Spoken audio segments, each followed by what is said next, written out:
Hey guys, thanks for watching miasnewpairofglasses.com and welcome to part 7, Is Anything Real? In the Masters and Controllers series. There are many reasons and motivations for everything done within the strategy of the controllers. Today, we are going to take a look at how scripted everything on TV and in the media really is, and some of the underlying reasons. Why is it so important? Because you will need to understand how complex, widespread, and finely executed the strategy is to comprehend who is doing it, how, and why. For this topic, we first need to discuss the SAG, Screen Actors Guild, or now known as SAG-AFTRA, Screen Actors Guild, American Federation of Television and Radio Artists. SAG-AFTRA represents approximately 160,000 actors, announcers, broadcast journalists, dancers, DJs, news writers, news editors, program hosts, puppeteers, recording artists, singers, stunt performers, voiceover artists, and other media professionals. From their mission statement, our work is seen and heard in theaters, on television and radio, sound recordings, the internet, games, mobile devices, home video. You see us and hear us on all media distribution platforms. We are the faces and the voices that entertain and inform America and the world. All those faces and voices are part of a system controlled by one group at the top, working only to serve that group's master plan. To work at all in any of these areas, you must be a member of SAG-AFTRA. That is including all, quote, reality shows, from the show Survivor to all survivalist shows on any and every channel. It includes all History Channel, Discovery Channel, A&E Channel shows. Everyone in everything you can see or hear on the media must be a member. To be a member, you must sign a pretty lengthy contract, the first of many, by the way. In which to work, you must agree to the terms within that contract. Then you also have to sign a contract for the production or show you are working on. You can be removed from SAG-AFTRA for violating any of the terms of your contract. What is in that contract? Rules and expectations of behavior and actions. They do exactly what they are told to do. They call it a labor union, supposedly to protect the workers. But in reality, it is another pyramid structure. It is another method of control. When you are a member of any pyramid structure, you don't question what you are required to do. You must comply, or you don't get in and stay in. If people want to work, they comply to everything they are asked to do.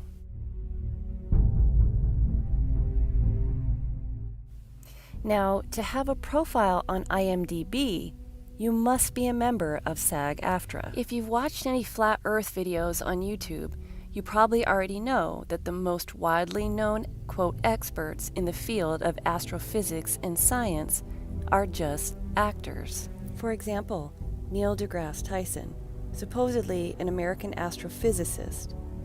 Really, he's an actor. Appears as an actor in at least 20 films/TV shows recognized by IMDb. This does not include all total TV appearances on talk shows, news programs, etc. And in 2004, he won NASA's Distinguished Public Service Medal. And just a little bit of background on NASA's Distinguished Public Service Medal. It's the highest form of recognition awarded to non-governmental employees, awarded to individuals who basically contribute to the advancement of NASA and its interests. Another example is Bill Nye, popularly known as Bill Nye the Science Guy. He is an American science communicator, television presenter, and mechanical engineer. Really, he's an actor. He appears in at least 26 movies and TV shows recognized by IMDb. His main focus, getting the kids conditioned while they're still young. And just as a side note, he graduated from Cornell University with a degree in mechanical engineering. So why is he talking about astronomy and astrophysics? That's because he's a paid actor reading from a script. Here is Bill Nye's solar sail. On Kickstarter, to even run a campaign, you must have a working model or prototype.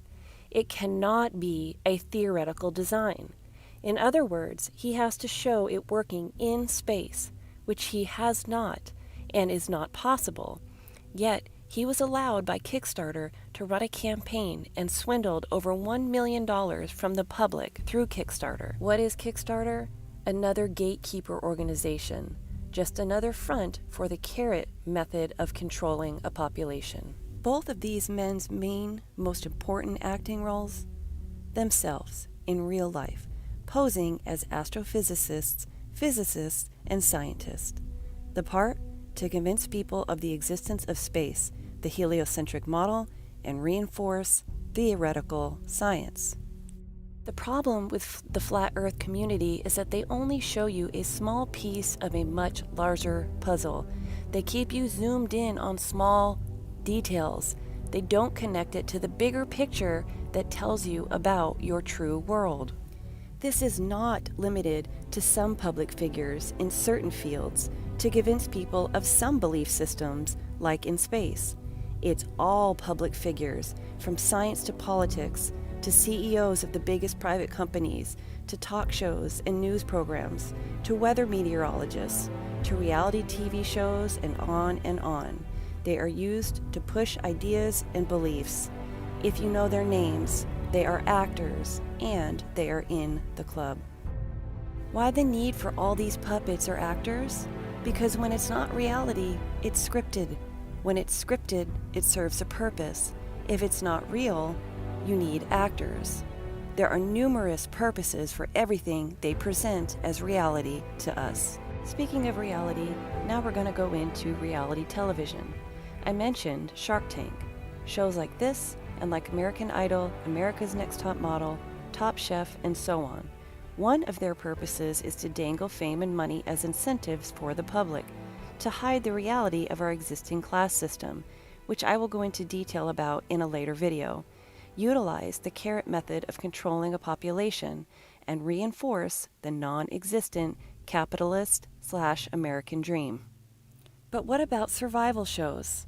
In the late 1990s, reality television, survival, and survivalist shows started to suddenly emerge en masse on television. Survivor was one of the most successful reality TV shows to date. Was it reality? No. Even regular contestants became celebrities, with the public asking for autographs, and the show's contestants making public appearances. They quickly became household names. If a contestant was received well by the public, either as a hero or villain, they advanced in their acting career and moved on to a higher level into the world of puppetry for the controller's agenda. Colleen Haskell, a popular sweetheart contestant from Survivor, went on to be in movies. How can some regular girl off the street with no acting experience act well enough to be in a movie?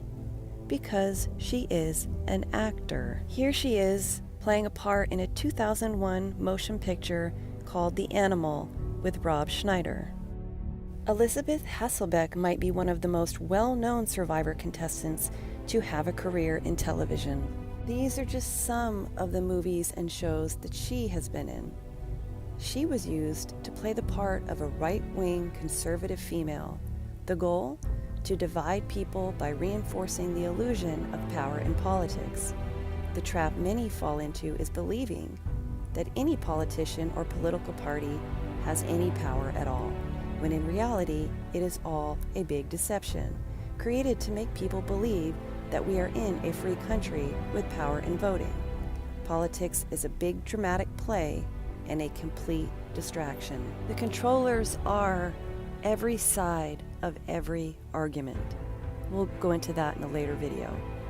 They want the public to think that these contestants were just regular people who happened to parlay their time on Survivor into acting and TV careers. There are no regular people taken off the street to do and say what they wish in front of a camera that is aired for the world to see. 100% of it is scripted. The truth is that every single person chosen for reality shows is chosen as an actor from the start in a scripted show, with one of its purposes being to use their reality show characters to condition the public through soap opera-type drama with selected ideas and belief systems. The numerous reality survivor-like competition shows, survivalist and prepper shows, fictional movies and TV shows about survival situation and doomsday scenarios are in many ways all the same, totally scripted. But why have we seen such an explosion in these types of shows in movies in recent years? They all have one main purpose in common: conditioning people for what is coming. To teach people about survival situations without them knowing what it's for. To hide the details and the truth about the EMCO, but still prepare people. To teach people survival skills and emotionally and mentally prepare people for what types of situations they will need to endure and what they will need to know without them ever knowing they're being conditioned for what will occur in the time before, during, and after the EMCO, so people have a chance to survive. They need people to survive, but not to be wise to what happened and not to have the answers, without them ever knowing they've been lied to about everything. Nothing in the world we are exposed to is random and without design. Whether promoted as fictional or reality, they are teaching people how to prepare for disasters and to know necessary survival skills. Everything is conditioning, even down to survivor and fear factor, conditioning people to get used to being around snakes, insects, and even to have to eat bugs. To the scenes of expecting types of scenarios of people eating other people in movies like The Road and Book of Eli. Every single thing that the public is exposed to, seemingly for entertainment or education, has a purpose of conditioning us, carefully orchestrated by the controllers. When I say everything you see on TV and in the media is scripted, I mean everything. For example, some of you may remember a heated exchange during an interview by Matt Lauer of Tom Cruise on June 23, 2005, where Tom discusses his, quote, controversial beliefs about psychiatry and pharmaceutical medications. Ever. Before I was a Scientologist, I never agreed with psychiatry. And then when I started studying the history of psychiatry, I started realizing more and more why I didn't agree with psychiatry. And as far as the Brooke Shields thing is, look, you gotta understand, I really care about Brooke Shields.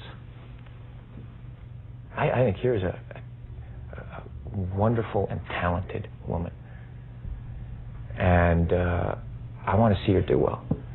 And I know that psychiatry is a pseudoscience. But Tom, if she said that this particular thing helped her feel better, whether it was the antidepressant or going to a counselor or a psychiatrist, isn't that enough? Matt, you have to understand this. Here we are today, where I talk out against drugs and psychiatric abuses of electric shocking people, okay, against their will, of drugging children with them not knowing the effects of these drugs. Do you know what Adderall is? Do you know Ritalin? Do you know now that Ritalin is a street drug? Do you understand that? The difference is, this was not against her will, though. But this wasn't against Brooke's will. Matt, I'm asking you a question. I understand there's abuse of all of these things. No, you see, here's the problem. You don't know the history of psychiatry. I do. Aren't there examples, and might not Brooke Shields be an example of someone who benefited from one of those drugs? All it does is mask the problem, Matt. And if you understand the history of it, it masks the problem. That's what it does. That's all it does. You're not getting to the reason why. There is no such thing as a chemical imbalance. So postpartum depression to you is kind of a little psychological gobbledygook? No, I did not say that. I'm just asking, what would you call it? Matt, that is now you're talking about two different things. But that's what she went on the antidepressant for. But what happens, the antidepressant, all it does is mask the problem. There's ways of vitamins and through exercise and various things. I'm not saying that isn't real. That's not what I'm saying. That's an alteration of what I'm saying. I'm saying that drugs aren't the answer, that these drugs are very dangerous. They're mind-altering, antipsychotic drugs. And there are ways of doing it without that so that we don't end up in a brave new world. This topic in this interview was all over the media. Clearly a very controversial topic that was 100% arranged and scripted for a reason. Yep, this is all part of the dramatic play, too. We will discuss why things like these are designed and promoted in the topic of my next video. Every detail is constructed by the controllers for numerous, very specific reasons. When you watch something, for example, a movie, a television show, documentary, the news, talk shows, etc., you should be thinking about what the purposes are for what they put in them, and how what you've watched in your lifetime has shaped what you believe about yourself, others, and the world you live in, down to every tiny detail. There is a purpose that was designed to shape the way we feel and think. And for the controllers to show everyone how controlled these puppets are, look at them make these monkeys jump. That's all I have for you guys today. Everybody stay safe, be good to one another, and God bless.